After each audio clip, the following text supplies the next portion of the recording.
अजय जी, गोकुलपुरा के हमारे सरपंच अनिल यादव जी, और आज इस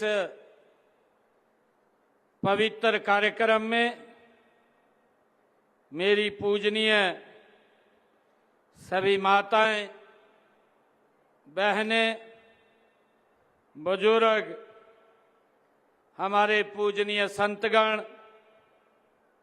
सभी श्रद्धालु भाई और बहनों, आप सबको मैं दोनों हाथ जोड़ करके प्रणाम करता हूं। आप सबका दिल से आभार व्यक्त करता हूं।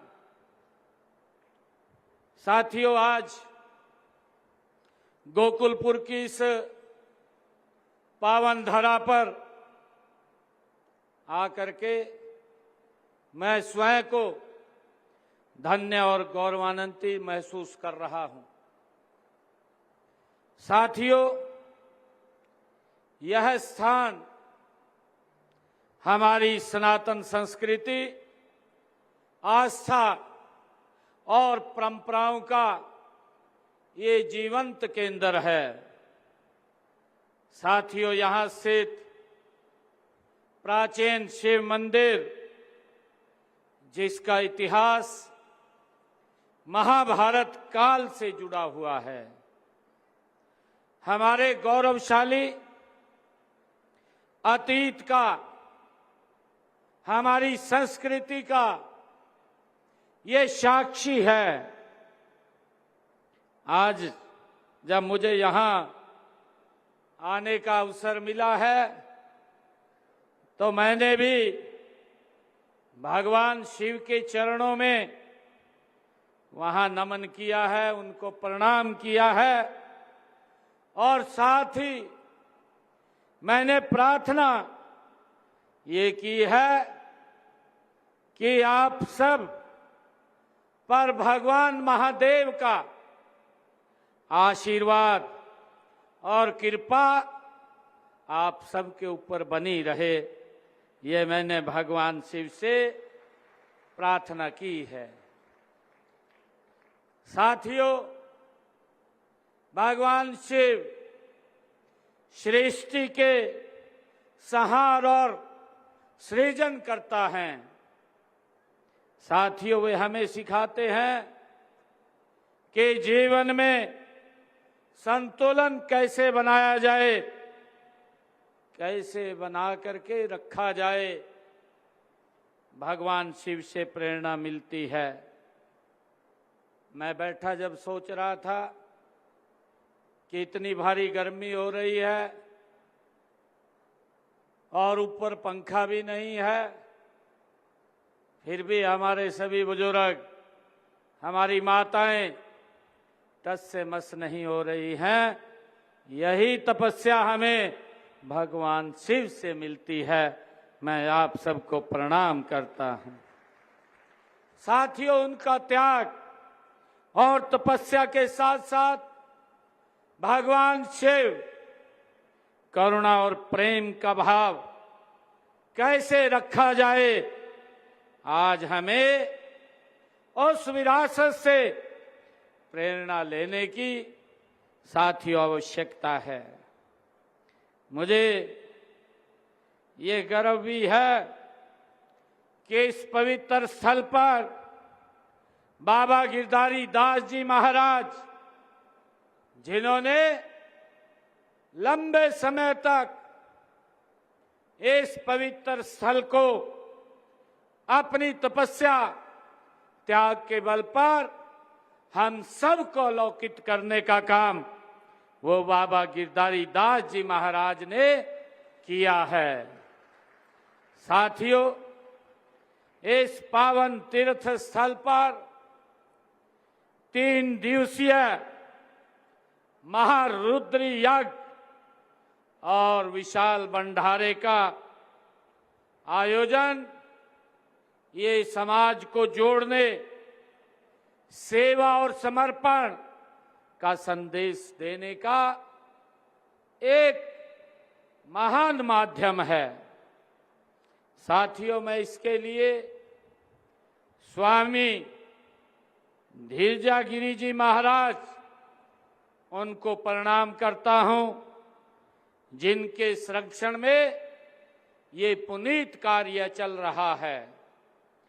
साथियों, आपने जिस प्रकार इस आश्रम को सेवा, साधना और समाज कल्याण का ये केंद्र बनाया है, वह अत्यंत प्रेरणादायक है। साथियों, स्वामी धीरजागिरी जी महाराज का जीवन स्वयं में एक प्रेरणा है। आपने अपना पूरा जीवन समाज सेवा, धर्म प्रचार और मानव कल्याण के लिए आपने समर्पित किया है। जब मैं सुन रहा था, अभी बताया भी जा रहा था कि यहाँ पर गौ माता की सेवा के लिए उनका भी संरक्षण किया जा रहा है और यहाँ उनकी रक्षा सुरक्षा के लिए एक अस्पताल का भी निर्माण किया जा रहा है।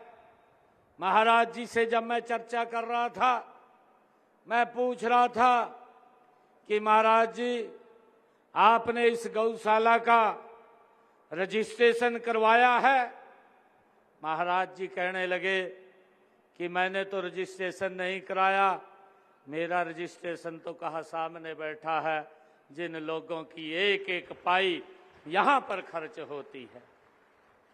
आप लोग अपनी कमाई से यहाँ पर अनुदान दे करके इसको निरंतर आगे बढ़ाने का काम कर रहे हैं।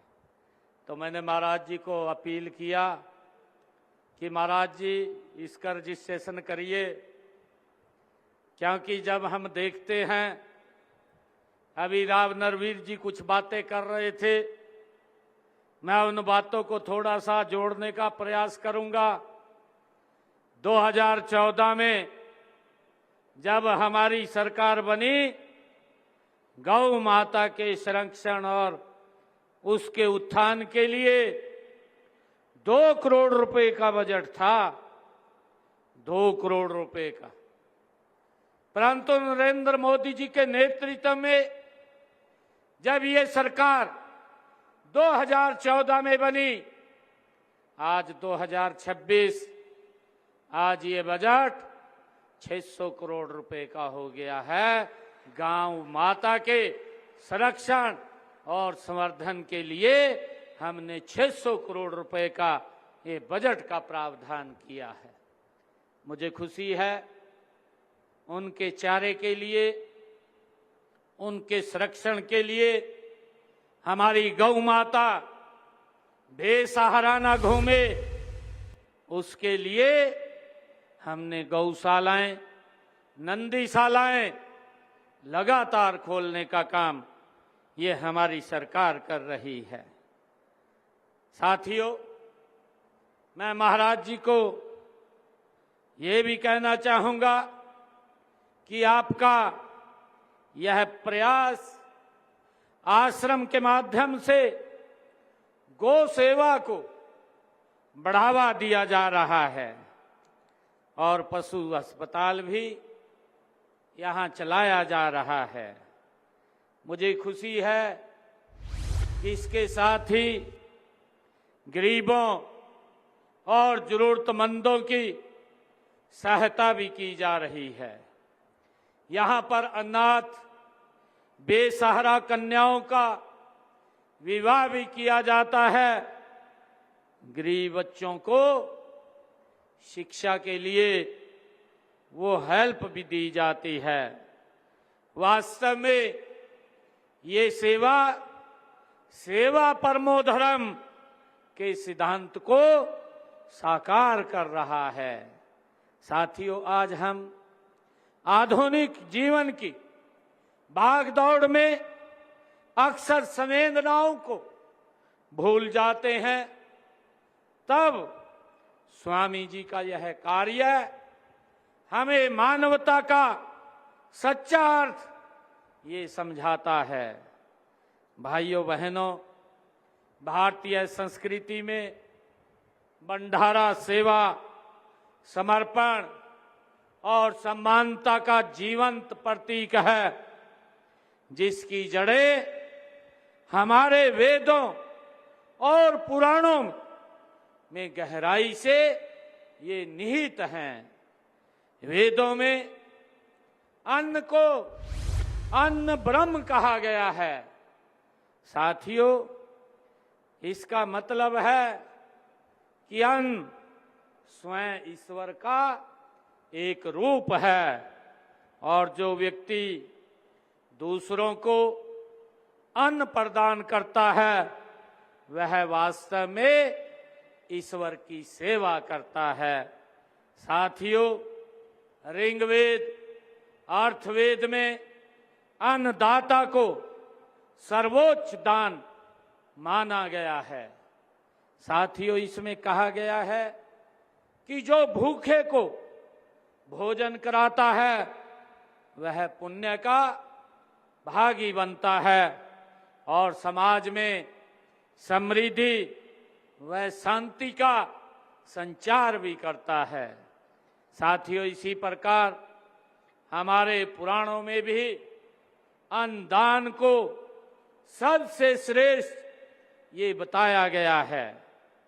अन्न दानता परः दान न भूतो न भविष्यति।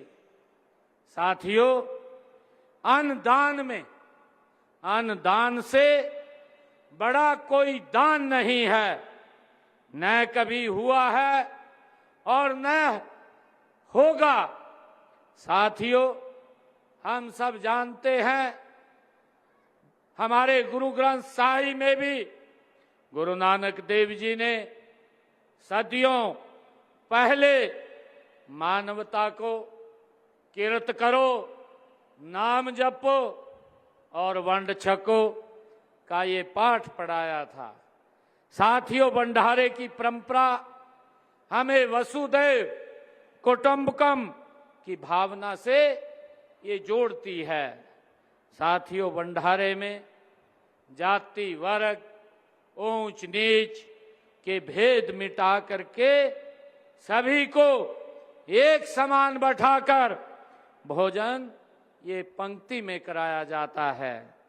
साथियों, हम सब ये भी जानते हैं कि भंडारे की यह दिव्य परंपरा आज भी हमारी सामाजिक एकता और संस्कृति मूल्यों की ये आधारशिला है।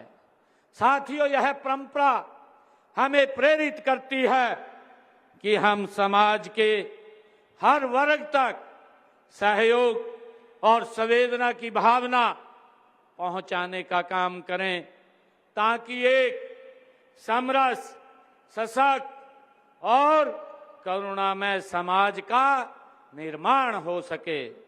साथियों, यह आयोजन हमें सिखाता है कि समाज में एकता, भाईचारा और सेवा की भावना कैसे विकसित की जाए। साथियों, इस प्रकार के आयोजन समाज में सकारात्मक ऊर्जा का ये संचार करते हैं। जब हजारों लोग एक साथ बैठ करके भोजन करते हैं तो वहां न कोई बड़ा होता है न कोई छोटा होता है, सभी एक समान होते हैं।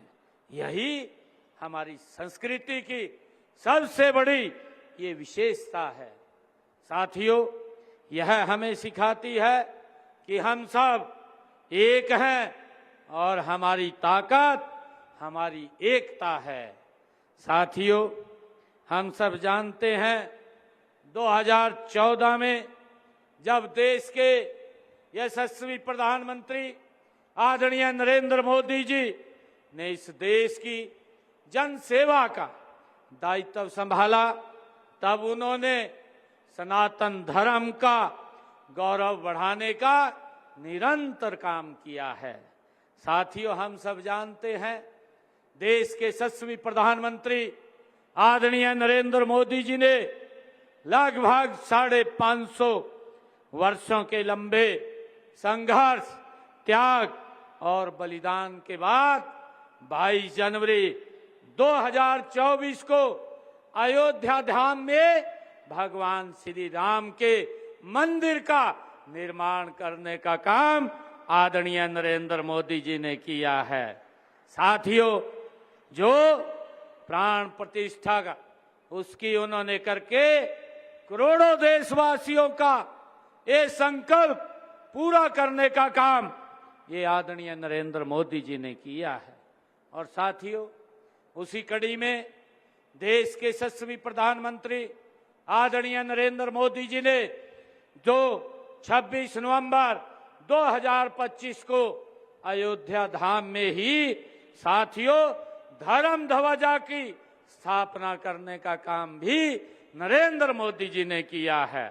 साथियों, हमें गर्व है आदरणीय मोदी जी के नेतृत्व में, चाहे सोमनाथ मंदिर के जीर्णोद्धार की बात हो, केदार बाबा के जीर्णोद्धार की बात हो, बद्रीनाथ और काशी विश्वनाथ जैसे प्रमुख स्थलों के जीर्णोद्धार की बात हो।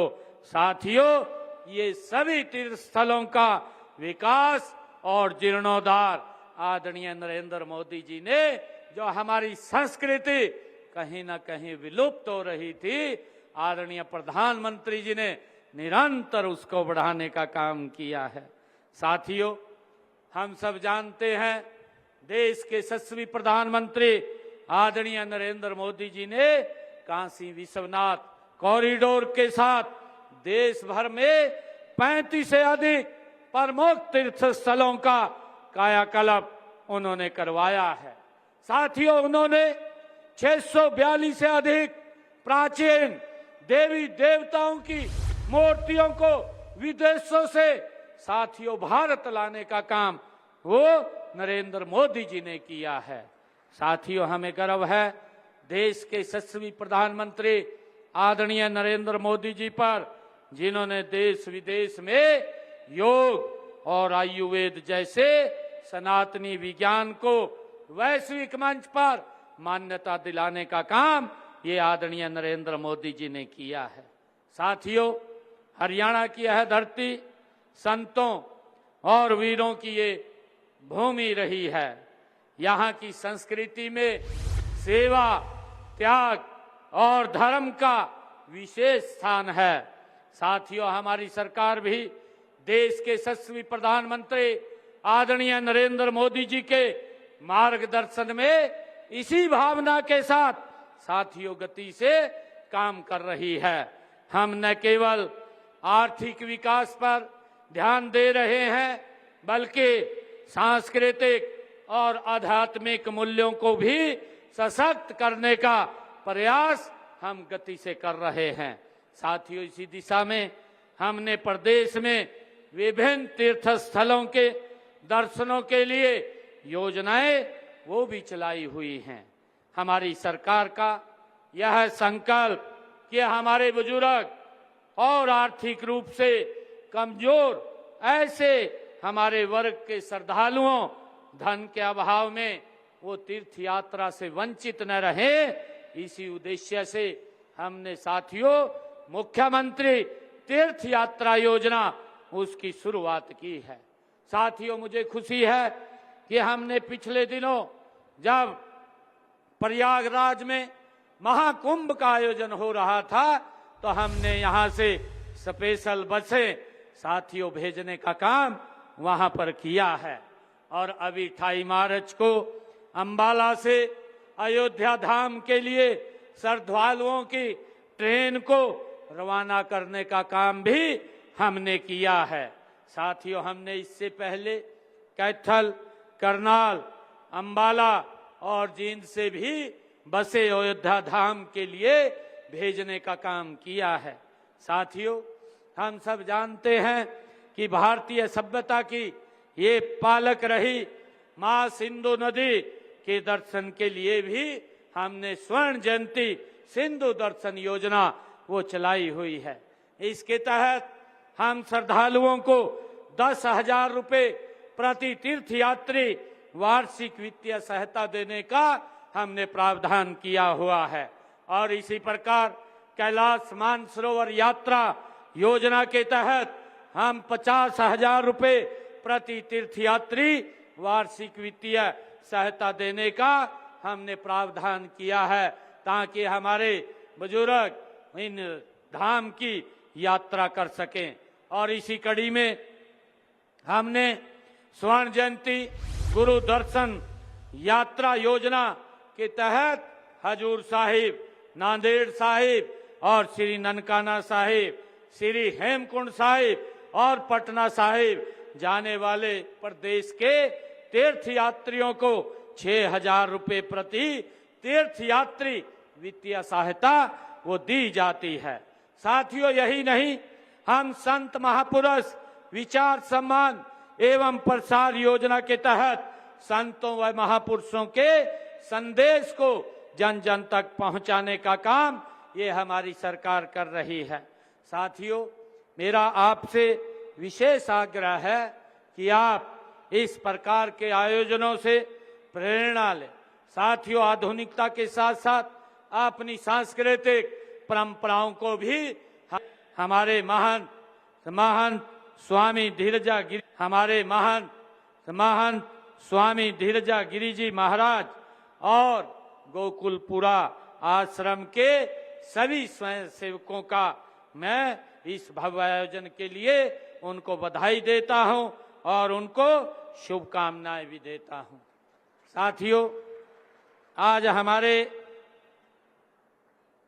महंत जी ने भी यहाँ अस्पताल की बात की है और हमारे विधायक जी ने भी इस क्षेत्र की मांग के लिए एक बहुत बड़ा मांग पत्र वो पड़ा है, क्योंकि यहाँ आचार संहिता इस जिला में लगी हुई है।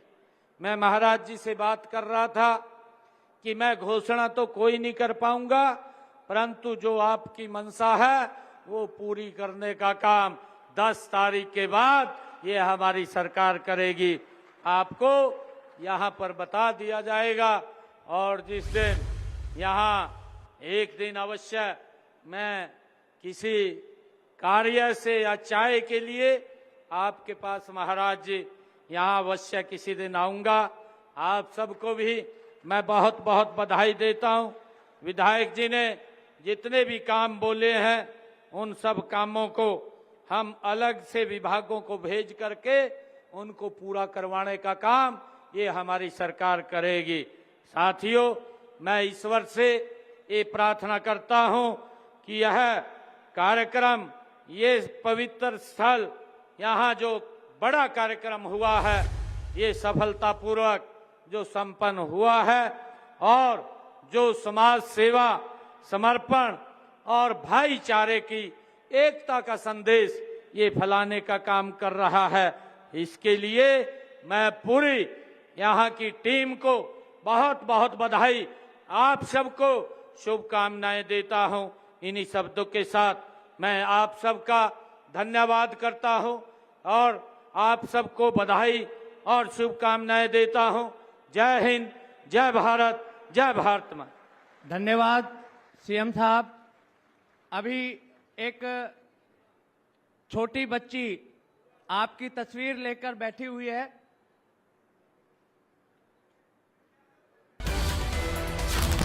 तो रेवाड़ी से सीएम नायब सिंह सैनी को सुन रहे थे आप। मुख्यमंत्री नायब सिंह सैनी ने संबोधित करते हुए कई बड़ी बातें यहां पर कही हैं।